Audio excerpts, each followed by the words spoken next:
दूसरों की हत्या करना तो पाप ही है, अपनी करना महापाप हुआ करता है। इसलिए भगवान महावीर ने एक प्यारा सा सूत्र दिया है। भगवान महावीर ने 4 शब्द इस इंसान को दिए हैं। अरे वो 4 शब्द नहीं, 4 वेद हुआ करते हैं, वो 4 आर्य शब्द हुआ करते हैं, वो महावीर के 4 शब्द। ध्यान रखना, इनसे बड़ा ना कोई आगम होता है, ना शास्त्र होता है, ना पुराण होता है। महावीर ने इस दुनिया को केवल 4 शब्द दिए हैं। महावीर ने इतना ही कहा है, इस मानव जीवन को सफल करना है तो 4 सत्य में जियो। वो 4 सत्य है, वो 4 वेद है, वो 4 धाम की यात्रा है। वो 4 शब्द इस धरती को दिए, जियो और जीने दो। इससे बड़ा कोई धर्म ग्रंथ नहीं हुआ करता है, इससे बड़ा कोई शास्त्र नहीं हुआ करता है, इससे बड़ा कोई आगम नहीं हुआ करता है। न वेद है, न पुराण है, न कुरान है। 4 शब्द में उन्होंने अपनी पूरी देशना को समाहित कर दिया। 4 शब्द में पूरे दर्शन को रख दिया भगवान महावीर ने।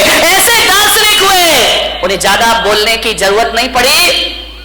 भगवान महावीर से पूछा गया कि आप बताइए एक सेंटेंस में धर्म का सार क्या है, तो महावीर ने कहा जियो और जीने दो। ध्यान रखिए, सारी दुनिया समा गई इसमें, सारे ग्रंथ समा गए इसमें।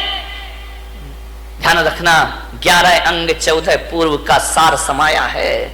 ये इतना साधारण अक्षर नहीं है, इतने साधारण शब्द नहीं है कि बैनरों पर लिखवा दिए जाएं और हमारी इतिश्री हो जाए। ध्यान रखिए, जियो और जीने दो। भगवान महावीर ने सबसे पहले कहा है जियो, ध्यान रखना, उसके बाद जीने दो। मैंने कहा ऐसा क्यों कहा है, स्वार्थी क्यों बना दिया कि पहले खुद जियो फिर दूसरों को जीने दो। तो महावीर ने कहा ये स्वार्थ नहीं, ये परमार्थ हुआ करता है। अरे जो आदमी खुद जीना नहीं जानता है वो दूसरों को जीवन दान कहां से दे सकता है। पहले खुद जियो, कैसे जीना है। जब खुद ही नहीं जियोगे तो जीने दो कहां से आ जाएगा जीवन में। ध्यान रखिए, बहुत बड़ा शब्द है ये भगवान महावीर का। धर्मनिरपेक्ष है, सार्वजनिक है, यूनिवर्सल है। हिंदू हो, मुसलमान हो, सिख हो, ईसाई हो। कल एक सांसद महोदय मेरे पास आए, उन्होंने कहा महाराज भगवान महावीर पर कोई ऐसी पुस्तक है जो सरल शब्दों में लिखी गई हो। मैंने कहा पुस्तकें तो बहुत हैं, समझने वाला चाहिए। बोले नहीं, बिल्कुल सरल, बिल्कुल सरल। तो मैंने कहा महावीर को पढ़ने के लिए पोथियों की पढ़ने की जरूरत नहीं हुआ करती है, महावीर को समझने के लिए ग्रंथों की जरूरत नहीं हुआ करती है। मैंने कहा मेरे महावीर का स्वरूप देख लीजिए, इससे बड़ा कोई शास्त्र नहीं हुआ करता है, इससे बड़ा कोई उपदेश नहीं हुआ करता है। और महावीर का यदि सबसे बड़ा कोई ग्रंथ है तो जियो और जीने, इससे बड़ा कोई ग्रंथ नहीं। ध्यान रखना, चाइना हथियारों का आविष्कार कर रहा है, पाकिस्तान अणु बम की धमकी दे रहा है, अमेरिका दादागिरी दिखा रहा है, भारत में भी हथियारों की होड़ लगी है। मालूम है किस लिए? कि अमन चैन की स्थापना हो। लेकिन इन्हें कौन समझाए। मैं पुलक सागर कहता हूं कि विश्व में अमन चैन जब भी आएगा, आज नहीं तो कल, कल नहीं तो परसों, सारी दुनिया को महावीर के झंडे के नीचे आना ही पड़ेगा, महावीर के सिद्धांतों को अपनाना ही पड़ेगा, महावीर के उपदेशों को स्वीकार करना पड़ेगा। यदि चाइना सोच ले जियो और जीने दो, पाकिस्तान सोच ले जियो और जीने दो, भारत सोच ले जियो और जीने दो, तो क्या करोगे हथियारों का मेरे भाई, क्या करोगे इन शस्त्रों का? क्या करेगा आदमी शक्ति संपन्न होकर के? जियो और जीने दो। जैन कुल में पैदा होके इन शब्द की महिमा नहीं समझ में आई। बहुत बड़ी ताकत है। जब घर में झगड़े हो, विवाद हो, लड़ाई हो, एक ही सूत्र अपनाना, जियो और। वहां हमारी समस्या महत्वपूर्ण हो जाती है, सूत्र महत्वपूर्ण नहीं होता है। सूत्र को महत्वपूर्ण कर लो, रातों रात घर के झगड़े समाप्त हो जाएंगे मेरे भाई। समाज में विवाद हो जाए, भाई भाई में विवाद हो जाए, परिवार में झगड़े हो जाए, कोई कितनी भी बड़ी गलती कर दे, कितना भी बड़ा अपराध कर दे, आदमी एक सूत्र जुबान पर ले आए, जियो और जीने। क्या अपराधियों को जीने का हक नहीं है इस धरती पर? उन्हें भी जीने का हक है मेरे भाई, पापियों को भी जीने का हक है। महावीर जैसी दृष्टि, महावीर जैसा सोच। और मैं आपसे निवेदन करता हूं कि महावीर के इस देश में, महावीर की महावीर के इस पंथ में आत्महत्या करना महावीर का सबसे बड़ा अपमान है मेरे भाई। इससे बड़ी कायरता दुनिया में कोई दूसरी नहीं हुआ करती है। आत्महत्या के विचार कभी मत बनाओ, विचार बनाना भी पाप है। मरने के पहले क्यों मर जाते हो? ध्यान रखिए, जिंदगी में जीने की भावना रखिए। मरने में रखा क्या है? कौन सी बहादुरी मेरे भाई मरने में? कौन सा बड़ी मेहनत करना पड़ता है। दो चार भक्त मेरे पास आए, बोले महाराज हम आपके शिष्य हैं। तो मैंने कहा अच्छी बात है भाई, क्या करें? बोले हम आपके भक्त हैं। तो मैंने कहा ठीक है। बोले आप आदेश करो। मैंने कहा क्या आदेश करूं? बोले जो आप कहोगे वो काम हो जाएगा। मैंने कहा तू मेरा शिष्य बन के क्या करेगा? बोले आपके लिए अपनी जान दे दूंगा, सब कुछ अर्पित है आपके लिए, तन अर्पित है, मन अर्पित है, जीवन अर्पित है। मैंने कहा जीवन नहीं चाहिए मुझे, तन नहीं चाहिए मुझे, मन नहीं चाहिए मुझे। तो बोले महाराज आपको क्या चाहिए? मैंने कहा मैं अपने भक्तों में ऐसे भक्तों को, ऐसे लोगों को मैं अपना भक्त नहीं बनाता हूं जो मेरे लिए जान देने को तैयार है। अरे मेरे लिए मरने को तैयार मत रहो। सच्चा भक्त यदि मुझ पे मर जाएगा तो वो सच्चा भक्त नहीं होगा। अरे महावीर भगवान को मरने वालों की जरूरत नहीं, महावीर भगवान को तो जीने वालों की जरूरत हुआ करती है। धर्म के नाम पर जियो मेरे भाई, धर्म के नाम पर मरो मत। महावीर ने नहीं कहा कि धर्म के नाम पर मरना, महावीर ने तो कहा है धर्म के नाम पर जीना।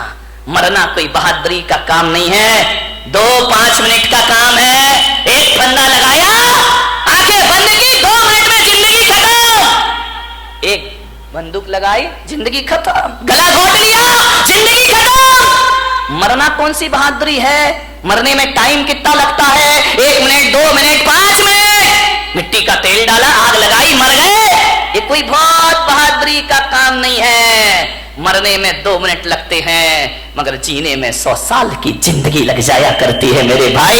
जीना बहादुरों का काम हुआ करता है, संघर्षों में जूझना बहादुरों का काम हुआ करता है, विपरीत परिस्थितियों में जीना ये बहादुरों का काम हुआ करता है। ध्यान रखिए मान्यवर, मुझे याद आ रहा है वह व्यक्तित्व जिसने कई बार हार मानने के बाद भी जिंदगी से हार नहीं मानी। ध्यान रखिए, इतने जल्दी जिंदगी से हार जाते हो, आत्महत्या कर लेते हो।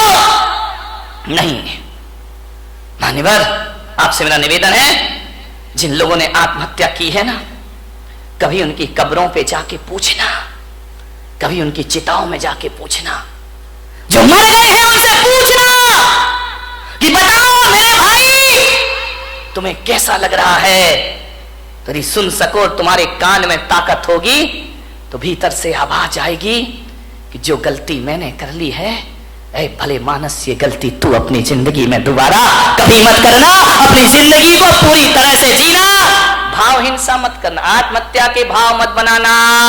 महिलाओं से खास कर निवेदन है, सबसे ज्यादा आत्महत्याएं महिलाएं किया करती हैं, सहन शक्ति से बाहर हो जाता है। आत्महत्या के भाव मत बना। ये तो बात बात पे बनाती हैं आत्महत्या के भाव। पति ने काम नहीं सुना, सुनो जी तुमने ये नहीं किया, मैं मर जाऊंगी। अरे उसने काम नहीं किया, तुम मर जाओगी, सड़े से काम में मर जाओगी। मरो मत। भगवान महावीर कहते कि मरने के भाव यदि बना लिए, एक बात ध्यान रखना, एक द्रव्य हिंसा होती है, एक भाव हिंसा होती है। यदि आपने भाव बना लिए तो जैन आगम कहता है कि जिस समय आप कह रहे हो मैं मर जाऊंगी या मैं मर जाऊंगा, उस समय यदि आयु कर्म का बंद हो जाए, फिर आप मरे या ना मरे, आपकी दुर्गति जरूर होने वाली है। कोई बचाने वाला नहीं है। फिर मरो या ना मरो, ऐसे भाव बना लिए और आयु कर्म का बंद हो गया तो नरक गति के पात्र बना करती हो। ध्यान रखिए, नरक जाने का द्वार खुल जाता है। अपनी हिंसा सबसे बड़ा पाप है। आत्महत्या के भाव से आयु का बंद हो जाए तो नरक मिला करता है। अति संक्लेश भाव ते मरो, घोर शुभ्र सागर में पड़ो, नरकों की जिंदगी हो जाएगी। क्या समझते हो कि मरने के बाद समस्याओं का अंत हो जाएगा? अरे मेरे भाई, आत्महत्या तो खुद एक समस्या हुआ करती है। आत्महत्या से समस्याओं का अंत नहीं हुआ करता है, जीवन का अंत नहीं हुआ करता है। चिताओं के बाद एक जिंदगी फिर जीना है, हमें ध्यान रखिए। से कायरता है, ये ध्यान रखिए। मान्यवर, जितने भी कष्ट आ जाए ना हमारे जीवन में, तो भगवान से मत कहना मेरे कष्ट दूर करो, भगवान से कहना, भगवान और जितने कष्ट आना है आ जाए मेरे जीवन में, क्योंकि अभी मैं मनुष्य गति में हूं, मैं हर कष्टों को सहने की ताकत रखता हूं। सारे कष्ट इसी जन्म में आ जाएं तो अगला जन्म मेरा आनंद में बदल जाएगा, पुण्य में बदल जाएगा, मेरा कल्याण हो जाए। मरने के भाव मत बनाइए। हाँ, ये बात अलग है, ये धमकियां बहुत देती भाई कि मैं मर जाऊंगी, मैं मर जाऊंगी, पति भी कहता यार मरना है तो जल्दी कर दो। 20 साल से तो सुन रहा हूं ना, आज मर रही ना कल मर रही है, जल्दी मरे तो हम दूसरे की व्यवस्था करें। अब तुम ऐसी एज में जाके मरो ना, तुम अपनी रहो ना मैं किसी का हो पाऊं, ऐसे मर के भी क्या करूंगा। मैं विचार करी, मत बनाइए ऐसे भाव। हाँ, धमकी तो देना, बिना धमकी के महिलाओं ये सुधरने वाले भी नहीं है। बिना धमकी के तुम्हारा काम भी नहीं होता है। धमकियां दो, जरूर दो। आज से इस पंडाल से एक संकल्प लेकर जाओ, यदि तुम्हारा काम ना सुने तो धमकी दो। धमकी देना, धमक मत देना, नहीं तो गड़बड़ हो जाएगा, ध्यान रखिए। इन्हें धमकियां दीजिए, लेकिन ये धमकी मत देना कि मैं मर जाऊंगी, और तुम दोगी भी तो इन्हें विश्वास नहीं होता। ध्यान रखना कि 50 साल से तो सुन रहे यार मर जाऊंगी मर जाऊंगी, तो बोलती रहती है, बकती रहती है, कोई सुनने वाले नहीं है। मैं आपको अपने काम बनवाने का एक सूत्र दे रहा हूं, ध्यान रखिए, बहुत प्यारा सा सूत्र दे रहा हूं। यदि वो बात बोल दी तो ये तुम्हारा काम जरूर सुनेंगे, तुम्हारे मन की इच्छा जरूर पूरी करेंगे। मरने से तो बिल्कुल भी करने वाले नहीं है, ध्यान रखिए। आपसे मेरा निवेदन है, अब यदि कोई काम तुम्हारे पति तुम्हारा परिवार ना करे तो ये मत कहना कि मैं मर जाऊंगी।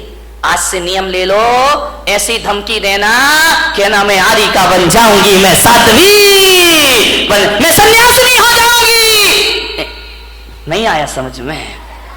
नहीं, तुम्हें नहीं आया, इन्हें जल्दी आएगा, क्योंकि मरने पर तो इनका विश्वास है कि ये मरने वाली बिल्कुल नहीं है, ध्यान रखिए। लेकिन यदि तुमने कह दिया कि मैं माता जी बन जाऊंगी, मैं आरी का बन जाऊंगी, तो सोचेंगे यार हो सकता है महाराज के लपेटे में आ जाए और घर छोड़ करके माता जी बनने। चलिए ध्यान रखिए मान्यवर, बात केवल हंसने की नहीं है। जिस क्षण आप कह रही हो मैं आरी का बन जाऊंगी, मैं साध्वी बन जाऊंगी, उस समय यदि आयु कर्म का बंद हो तो ध्यान रखना, आरी का बनो या ना बनो, देवगति की पात्र हो जाया करती हैं। ध्यान रखिए, सदगति हो जाती है हमारे जीवन में।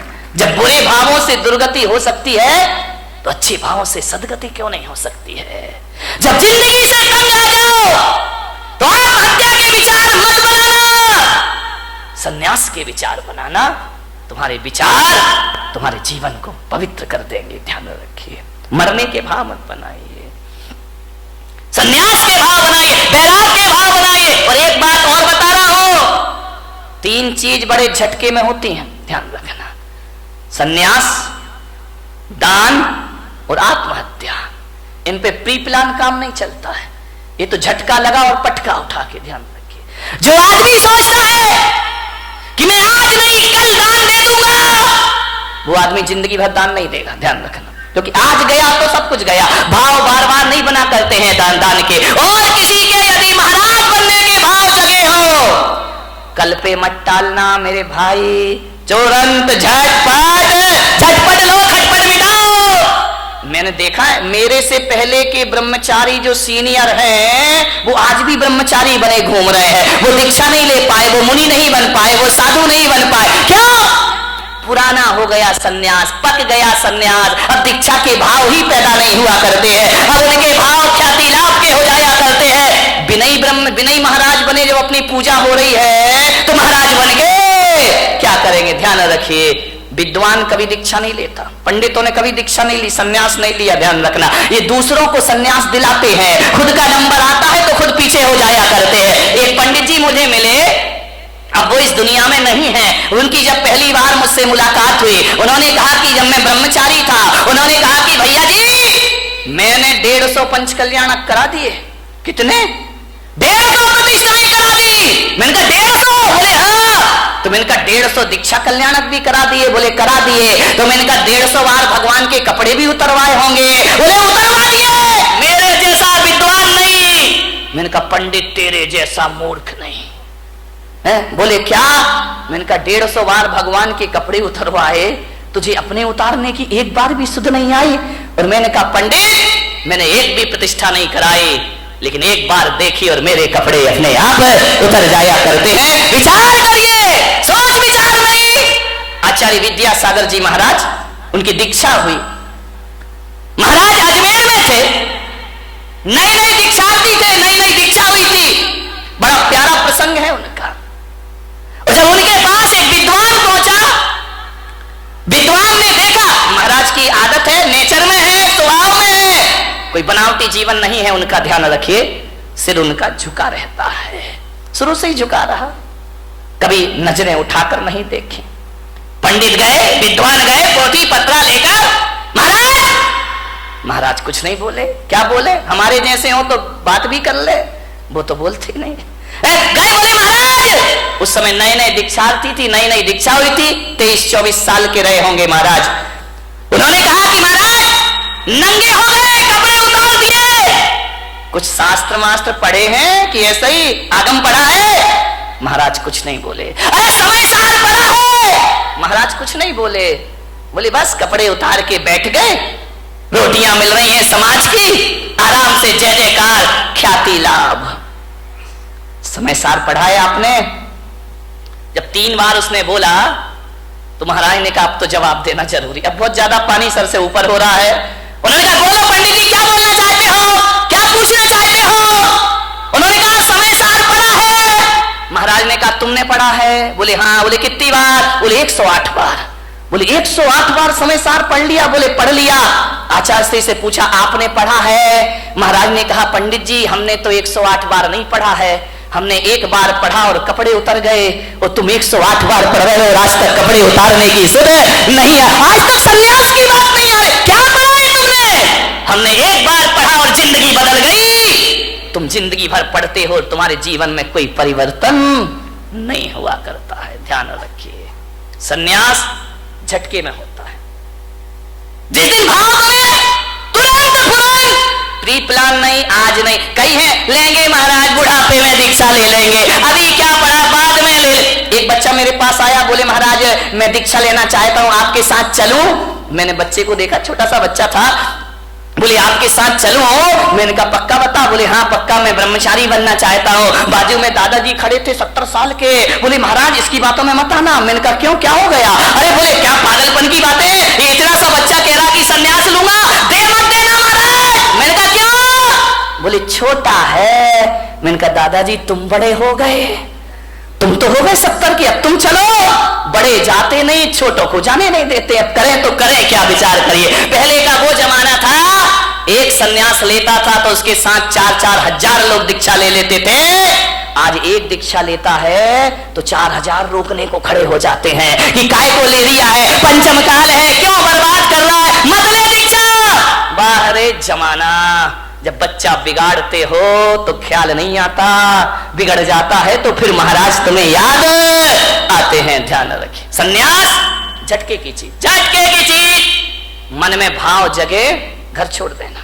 एक बात ध्यान रखना विट्ठल भाई, विट्ठला, घर तुम ज्योतिषाचार हो ना, घर प्रवेश का तो मुहूर्त होता है। किसी ने मकान बनाया, वास्तु का मुहूर्त होता है, घर प्रवेश का मुहूर्त होता है। लेकिन किसी ज्योतिष ने घर त्याग का कोई मुहूर्त बताया है क्या?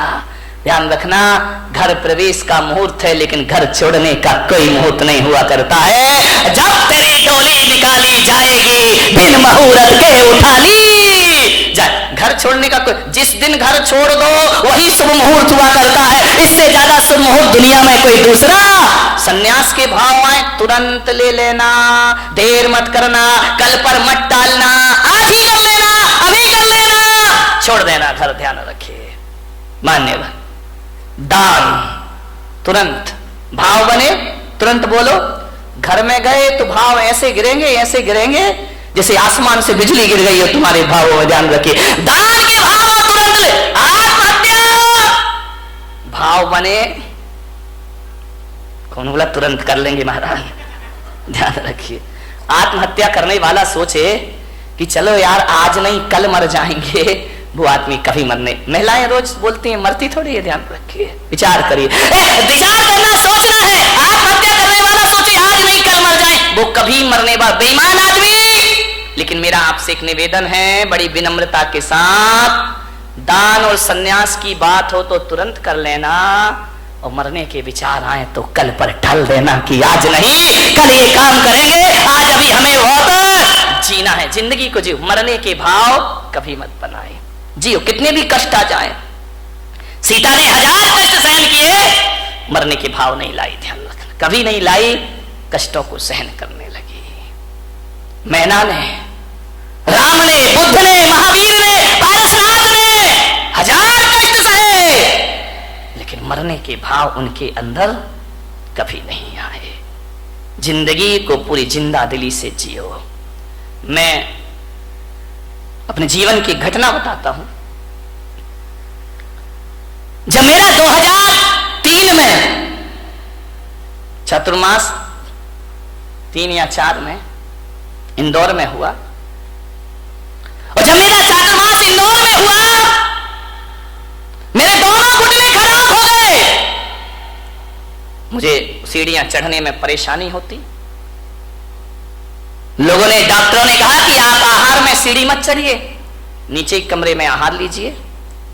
एक पूना के डॉक्टर थे, डॉक्टर संचेती करके, घुटने के मास्टर थे, अब हैं नहीं, मुझे नहीं मालूम। उनसे मेरी जांच हुई पूना में, MIR कराई घुटनों की। उन्होंने कहा घुटने खराब है आपके, इन्हें चेंज करना पड़ेगा। मैंने कहा उस समय मैं कितने साल का रहा होऊंगा, 35, 36, 37, 38 साल का। उन्होंने कहा आपके घुटने चेंज हो गए। मैंने कहा घुटने चेंज होने का मतलब है ऑपरेशन, और ऑपरेशन का मतलब है इस्तीफा, रिजाइन तो देना ही पड़ेगा। दिगंबर मुनि ऑपरेशन तो करा नहीं सकता है, अस्पताल में एडमिट नहीं हो सकता है, इसका मतलब है कि मेरी बरसों की तपस्या बेकार हो जाएगी। उन्होंने कहा आप ध्यान रखिए। मैंने कहा नहीं कराऊंगा ऑपरेशन तो बोले घुटने हैं, घिसते जाएंगे, घिसते जाएंगे, घिसते जाएंगे, जो घुटने 20 साल चलना है वो 10 साल में खत्म हो जाएंगे, आप चल नहीं पाएंगे। आप आसन लगा के ना बैठे। मान्यवर, जो आप मेरे कमरे में यहां पे देखते ना, मैं इस पर बैठा हूं, ये मेरा शौक नहीं है पैर में, इसलिए मुझे इस पर बैठना पड़ता है। बाकी सिंहासनों से हमारा कोई मोह